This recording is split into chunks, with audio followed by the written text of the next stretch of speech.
isso aí, pessoal, estamos de volta. Vamos lá com a eletrostática. Bem, tá aqui a figura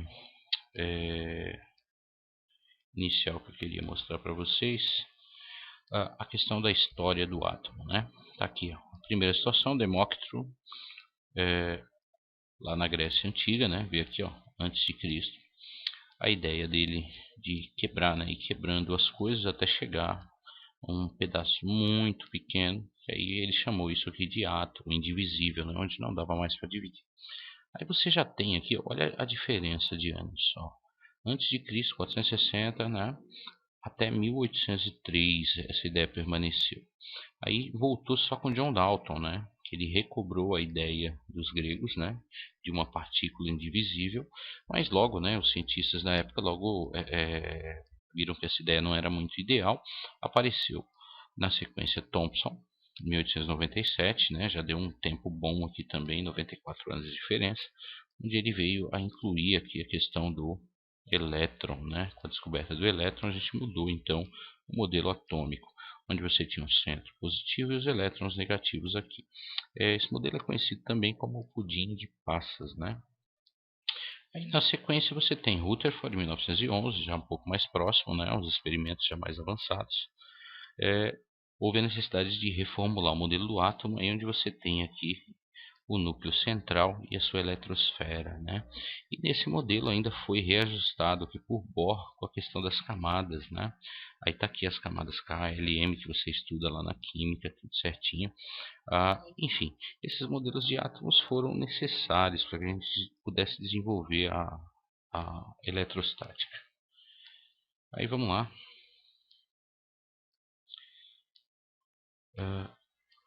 Claro que quando a gente fala de elétron, a gente tem fatalmente falar de metal, né? E tá aqui um negócio que eu queria mostrar para vocês, a questão dos metais, né?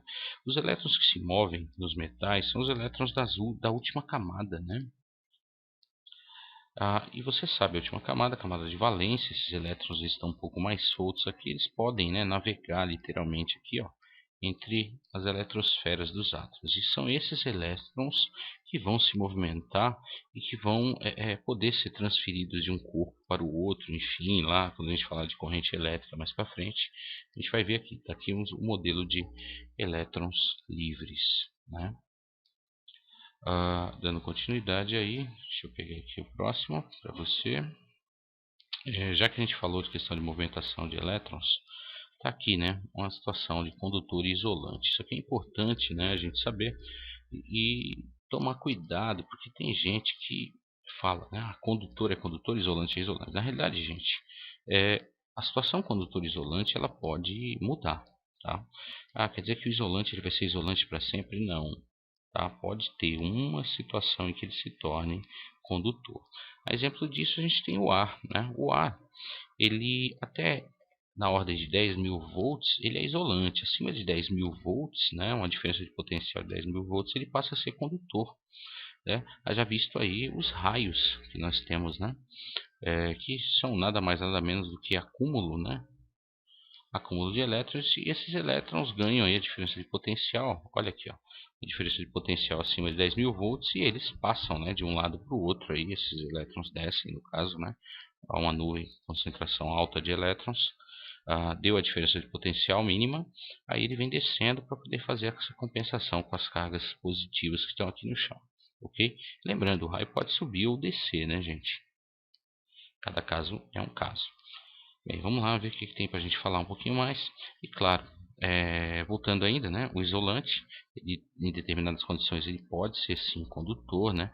Já visto aí que a gente tem uma linha chamada de supercondutores, né? Quando você pega, por exemplo, cerâmicas a temperaturas muito abaixo de 0 graus Celsius, quase perto do zero absoluto, elas se tornam excelentes condutoras, né? E claro, falando dos condutores do nosso dia a dia, você tem o cobre, né, como sendo mais utilizado, mas não quer dizer que ele é o melhor, tá? Melhor que ele ainda você tem outros metais nobres muito melhores. E o melhor deles é o ouro, né? Mas é claro que a gente não vai usar ouro na fiação, né? Com risco de roubo, né? Claro.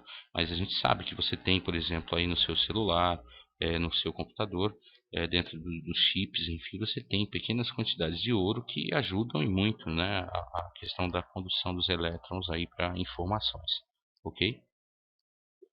Bem, uma vez falando então de eletrostática, a gente precisa falar então dessa questão de transferências de elétrons.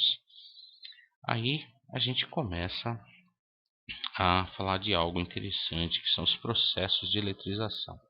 Aí a gente tem aqui, ó, o primeiro processo de eletrização, você já deve conhecer, é o processo de eletrização por atrito, né?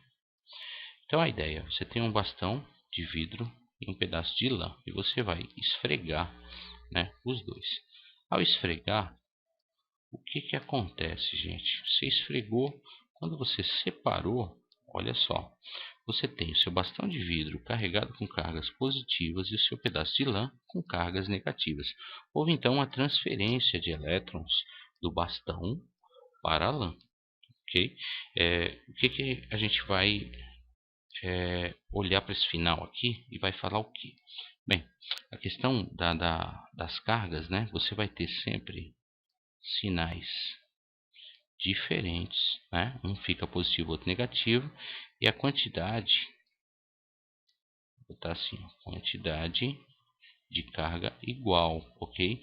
A quantidade de elétrons que a gente tem aqui é igual à quantidade de prótons que sobraram lá no outro corpo, tá? Então a finalização do atrito é sempre dessa maneira. Muda? Não, nunca muda. Então vamos lá. Dá para a gente falar um pouquinho mais do atrito? Sim. Você pode pensar assim: tá, como é que eu vou saber, né, se o vidro fica positivo, se ele fica negativo, ou se a lã fica positiva ou negativa? Bem, gente, na realidade a gente tem aí o que a gente chama de uma série triboelétrica, tá? Deixa eu tirar isso aqui para mostrar para você como é que é essa série triboelétrica. Apagando. A série triboelétrica, você fala, tem que decorar? Não.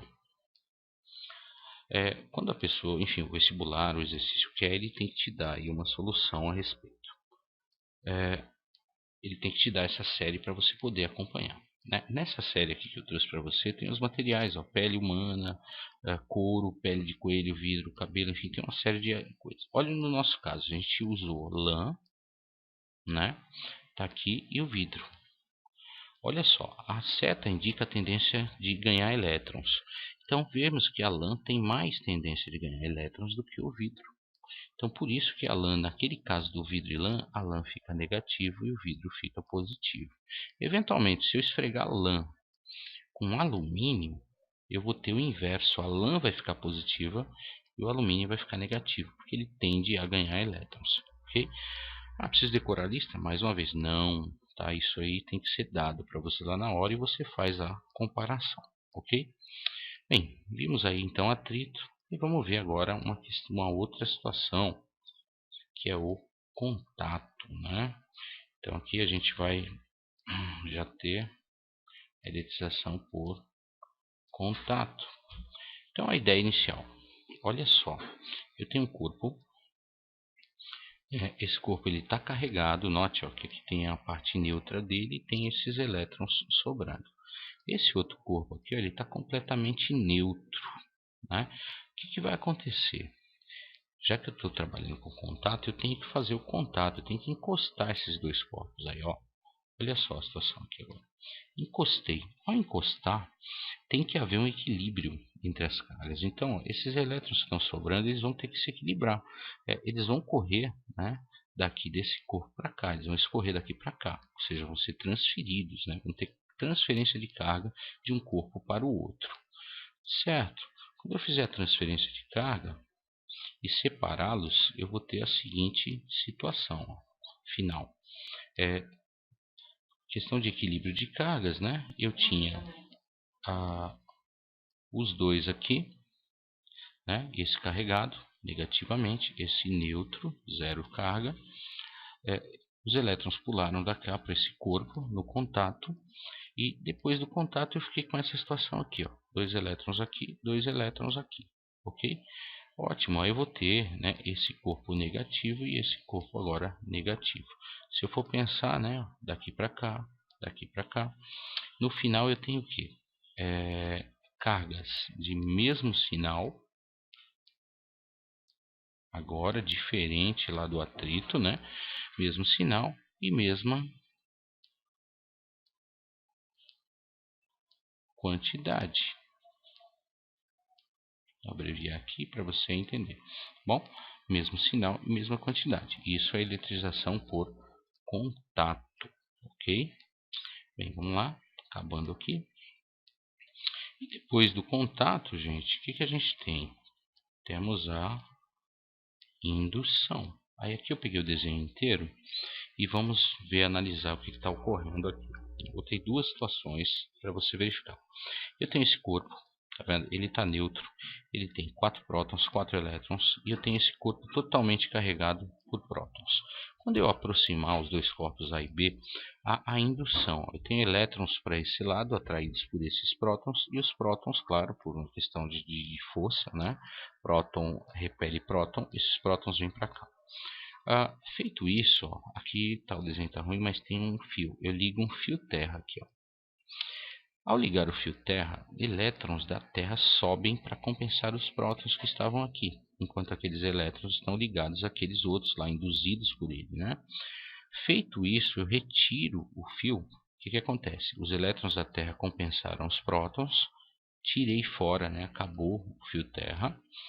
Aí agora eu tenho esse corpo com essa sobra de elétrons e eu afasto, né, o nosso indutor. Ó, gente, esse é o indutor e esse é o induzido. Afasto o indutor, sobra apenas o induzido aqui, ó, com 4 cargas negativas sobrando, né? Então o que eu posso dizer é que no final eu tenho cargas diferentes, né, de indutor e induzido. O indutor era positivo, o induzido fica negativo, mas eu tenho a mesma carga, tá? Mesma carga. Como assim? Na realidade, quem induziu aqui, gente, esses 4 elétrons foram 4 prótons apenas, tá? Então, eu vou ter a mesma carga. Agora, se eu invertesse, colocasse um indutor negativo, o que aconteceria? O indutor negativo induz carga elétrica positiva, repele carga elétrica negativa, liga o fio terra. O que acontece? Esses elétrons aqui, ó, eles descem para a terra, aí fazendo com que sobre apenas cargas positivas no nosso induzido, ok? Aí vale, no final fica com cargas de sinais diferentes, indutor e induzido, ó, negativo e positivo, e mesma carga, tá? Sobraram 4, em uma foram induzidas por outras 4, então a gente pode dizer que houve um equilíbrio de cargas, ok? Tá aí então a questão de indução. Tá aí os 3 processos, né, que a gente falou agorinha. Vamos ver um probleminha, ó. Tem-se uma barra de vidro, um pano de lã e 2 bolinhas de cortiça, todos inicialmente neutros. Atrita-se a barra de vidro com um pedaço com o pano de lã. A seguir, faça a barra de vidro entrar em contato com uma das bolinhas de cortiça e o pano de lã com a outra. Aproximando-se as bolinhas de cortiça, constata-se o quê? Bem, gente, a gente sabe que quando atrita vidro e lã, né, por atrito, a gente sabe lá que o vidro vai ficar positivo e que o pedaço de lã ficou negativo, ok? Isso a gente sabe. Aí, o que acontece? Isso cargas diferentes porque é atrito. Quando eu entro em contato, coloco em contato aqui, a gente sabe que no contato a carga é a mesma. Então vai ficar aqui uma bolinha positiva e a outra bolinha por contato fica negativa. E quando eu aproximo essas bolinhas, acontece o quê? Positivo com negativo. Atração. Tá bom? Essa é a resposta final. Mas fala, justifique. Aí você pode ou escrever esse processo todo que eu te disse, ou então fazer um desenho explicativo na questão. Ok? Feito. Vamos lá, dar continuidade. Mais um aqui. Dispõe-se de 3 esferas metálicas idênticas, isoladas umas das outras. 2 delas, A e B, estão eletrizadas com cargas iguais a Q, e a terceira está neutra. Coloca-se em contato C com A e em seguir C com B. Determine nessas condições a carga elétrica final de C. Bem, vamos lá. Eu tenho 3 esferas. Vou ver aqui. A, B e C, idênticas. 2 delas, A e B, estão com cargas Q. E a C está neutra. Aí eu faço o quê? coloco C em contato com A. Então eu vou fazer esse contato, C com A. Colocando C com A, gente, é o seguinte, ó, como a distribuição de cargas tem que ser igualitária, e aí eu tenho que usar aquela regrinha, ó, a carga final das duas vai ser, no caso, o QA mais o QC, dividido por 2, uma média ponderada simples. Ó. O QA no caso vale Q, o C vale 0, dividido por 2. Isso aqui vai dar Q mais 0, vai dar Q. Então, carga final 2. Então, como é que ficaria a próxima situação? O A agora tem Q sobre 2. O B nós não mexemos e continua com Q. Tá? Isso é A. E o C participou lá, agora tem Q sobre 2. Tá bom? Depois a situação ficou assim, ó, Q sobre 2, Q sobre 2 e Q. Depois, ó, que eu coloquei a seguir C com B. Então eu vou pegar essas duas aqui, ó. Aí faço. Carga final vai ser QC mais QB dividido por 2. O QC é Q sobre 2 mais o QB, que é Q dividido por 2, que é a média ponderada simples. Aí eu tenho metade de Q mais Q, eu tenho 1,5 Q. Agora, claro, se você fizer a regrinha aí, né, tirar MMC, enfim, você vai chegar em 3Q sobre 2 dividido por 2. Divisão de fração, mantém o primeiro, multiplica pelo inverso do segundo, né? Eu vou ter uma carga final, então, de 3Q sobre 4. Ok, então no final, gente, eu vou ter o seguinte, ó, A, B e C. Tá aqui. A carga A não entrou no ritmo aí, então a gente vai manter a carga dela. O B e o C foram o que entrou em contato. E agora eles têm no final 3Q sobre 4, ok? Cada um. Aí como ele quer saber, nessas condições a carga elétrica final de C é 3Q sobre 4, ok? Simplesinho o exercício de fazer e vira e mexe aparece aí nos vestibulares, nas provas, né? Então tá aí. Vamos lá, dar continuidade. Temos aí mais um exercíciozinho aqui. Considere um eletroscópio de folhas descarregadas. São realizadas as seguintes operações. Aproxima-se de sua esfera um corpo negativamente eletrizado. Liga-se o eletroscópio à Terra, desfaça a ligação com a Terra e a seguir afasta-se o corpo eletrizado. Indique o que acontece em cada operação e determine o sinal da carga do eletroscópio após essas operações. Bem, gente, aqui é o seguinte, né? O que é um eletroscópio? O eletroscópio está aqui. É um elemento como esse. A gente tem aqui um vidro, né, separando aqui a parte externa da parte interna. Você tem uma bola metálica, você tem uma rolha, aí você tem uma haste e lá embaixo na haste você tem uma folha de alumínio dobradinha assim, ok? Esse é o nosso eletroscópio. Aí, olha só. Primeira situação, você aproxima-se da sua esfera um corpo negativamente eletrizado. Tá aqui, ó, o processo todo. Tá? Aqui, ó, corpo eletrizado negativamente. Ó, ao aproximar, o nosso eletroscópio está neutro, então ele vai haver uma indução. Cargas elétricas negativas vão descer e as positivas vão ficar aqui em cima. E mais, ó, as positivas na sua folha de alumínio, elas vão se dividir de forma que essas folhas se abram, tá? Aí o que acontece? Você vai ligar o eletroscópio na Terra. O que vai acontecer? As cargas negativas vão induzir as positivas. Os elétrons aqui, ó, eles, como não tem lugar para ir aqui, eles vão ver o fio terra e vão descer pelo fio terra. Descem, fazendo com que as folhas se fechem. Ok? Desfaça então a ligação com a Terra e afasta-se o corpo. Tirou o corpo, o que aconteceu? Você tem sobra de carga positiva. Ele ocupa todo o espaço do eletroscópio. Aí você tem, ó, carga positiva aqui e aqui, fazendo com que as folhas se abram, né? Novamente, fique o corpo inteiro carregado positivamente, certo? Ok. Tá aí o nosso exemplo de eletroscópio.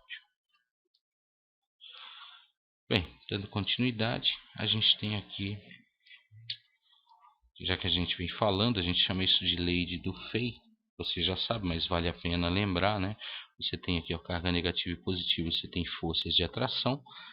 Carga de sinais iguais, ó, negativo, negativo, positivo, positivo, você tem forças de repulsão, né? Essa é a ideia. E para quê, né, que a gente vai ver isso? Porque a gente vai entrar agora numa situação, né, matemática que a gente chama de lei de Coulomb, né? Você mesmo, você que adora estudar física, você se lembra muito bem. Por que isso? Olha só, a gente vai ter que calcular o módulo, né? O que a gente vai ter que levar em consideração, né? Deixa eu pôr isso um pouquinho mais aqui. Levar o seguinte em consideração: eu vou ter sempre situações de carga, eu vou estar aproximando cargas de sinais diferentes ou sinais iguais, e eu vou ter, né, a questão do sinal da carga vai indicar para mim apenas o seguinte, ó, se a força é de atração ou se ela é de repulsão, ok? Tá aqui, ó, carga Q1 e Q2 a uma distância D, eu tenho sinais diferentes, então eu tenho atração, carga Q1 e Q2, distância D, sinais iguais, eu tenho repulsão. Tá, e daí, como é que eu faço aí? Bem, vou usar o que a gente conhece como lei de Coulomb, que vale para isso. Ó. Tá aqui. A lei de Coulomb, que vai calcular para mim o módulo da força, né? É F igual a K vezes Q1 vezes Q2 dividido por D quadrado. Aqui, ó, gente, vale lembrar, na verdade você vai usar o módulo das cargas, tá? O sinal não vai entrar na fórmula aqui.